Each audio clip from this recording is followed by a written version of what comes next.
Hello everybody, my name is Temi Banjo, a beauty and a lifestyle blogger right here in Lagos, Nigeria. So I have put together some beautiful, luscious, mouth-watering meals and it's titled Nigerian keto meals. So if you have been wanting to go on a keto diet for the longest time but don't have ideas of what to eat, I have put together some good meals for you that you can dig into.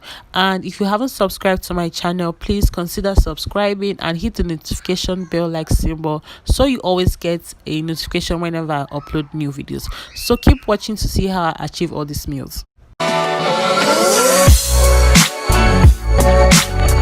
I have some clean prawns and shrimps here, so I'm just going to spice it up by adding some salt, some Cameroon pepper, ginger powder, garlic powder, half a seasoning cube, and some sesame oil, some soy sauce, and I'm just going to give this a very good mix.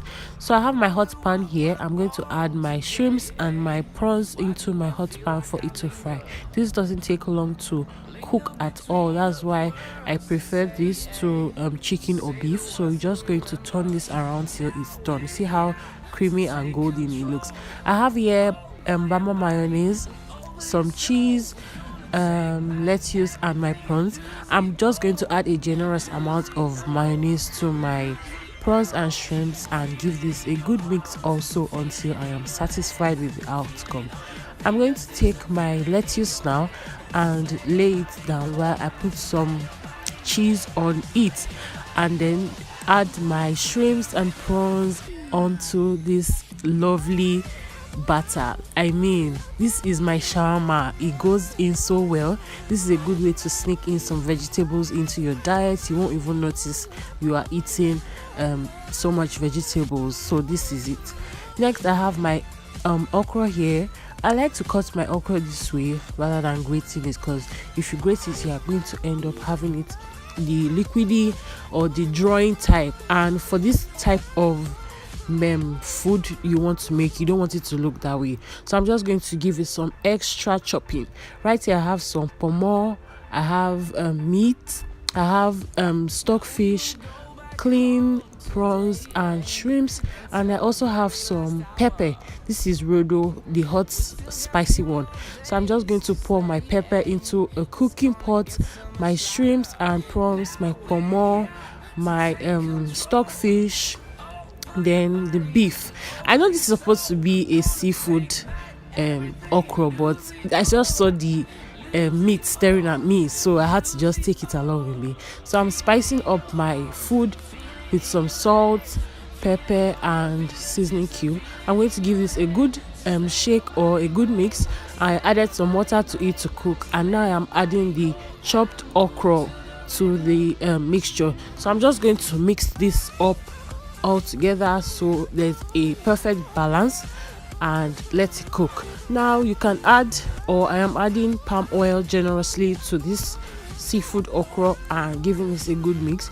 You can go in with your palm oil as much as you want, because this is a keto diet.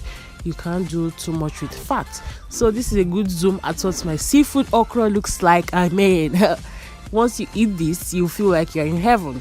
So see the beauty of my seafood okra. You can't tell me this won't go down well. That's why I prefer chopping your okra rather than grating. Feel free to dig into your seafood okra.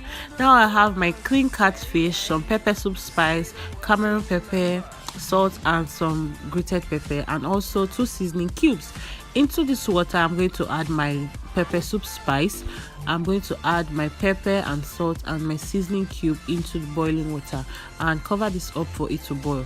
Once it's boiled, I'll go in with my catfish. I like going in with the head first so it gets soaked in properly, and add the remaining fish into my pepper soup spice. I'm just going to cover this up and leave it to cook. So you can do this with chicken, turkey, or beef, but I prefer using fish because it digests really quick. I was so lazy to get some saint leaf, so I'm just spraying or sprinkling some parsley on my catfish pepper soup. So this is what my meal looks like. Next, I'm going to go in with some almond flour or almond powder, a teaspoon of baking powder, half a cup of vanilla, half a teaspoon of salt, and 3 large eggs, and some coconut oil. You can use butter if you want, and some pepper because you're a bad girl. Next, I'm going to put some sweetener into the shake and mix this really good, like give it a good beat. Next, I'll add some water to it because the consistency I had was too thick, so I'm just going to keep on mixing this until there is no lump in it. I like to use this bottle because it has a pointed tip. I'm just going to transfer the mixture into this bottle so my application or whatever I want to do can be easier for me.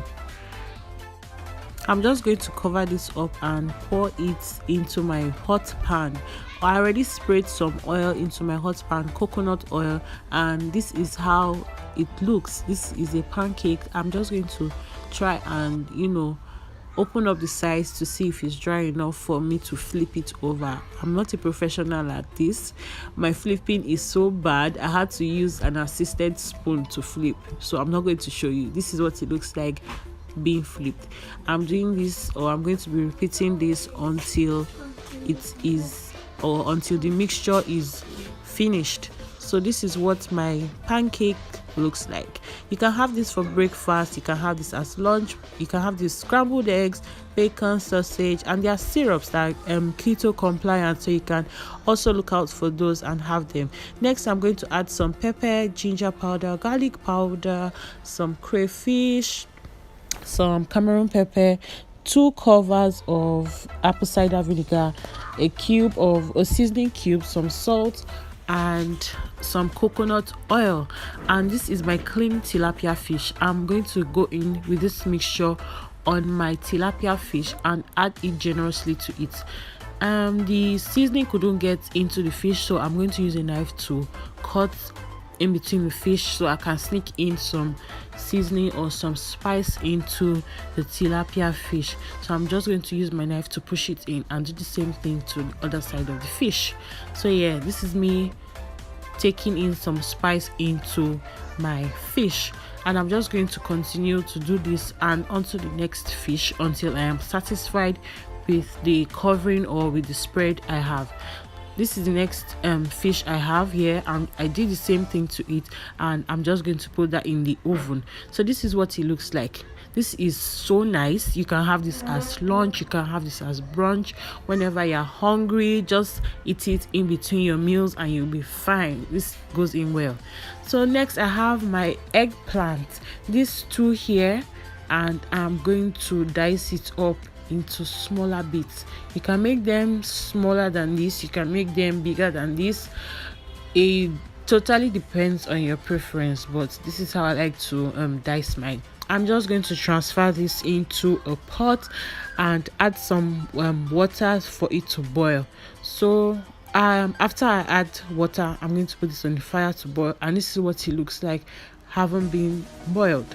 Next, I'm going to blend it up, then pour it back into the pot. Next, I'm going to be adding some psyllium husk, also known as a binder. This is what I'm going to use this is what is going to bind my eggplant together so it can form as a mold, and I'm just going to keep turning until I am satisfied with the mixture or with the consistency I have or I get with my eggplant. So whenever you hear people say eggplant amala, does it look any different? No, honey. Like, it's so good and it tastes like amala. So my swallow lovers there, you are not left out. This is the finished look of my eggplant amala.